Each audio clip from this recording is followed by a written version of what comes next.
Од денес продолжи рехабилитацијата на регионалниот пат Новосело-Штип, транзитна делница кон Радовиш.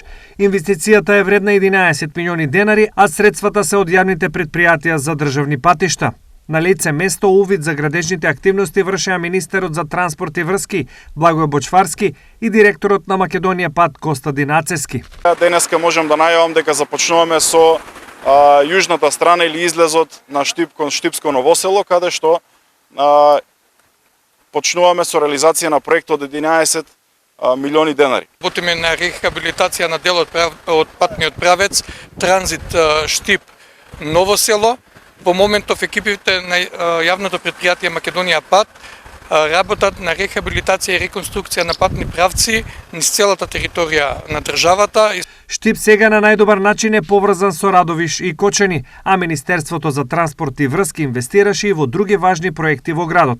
Минатата година пуштивме во употреба два нови експресни патишта од Штип до Кочани и од Штип до Радовиш, со што ја зголемивме безбедноста во сообраќајот и секако брзината на патувањето на граѓаните, ја зголемивме конкурентноста на регионот кој што беше и текако заборавен во минатото.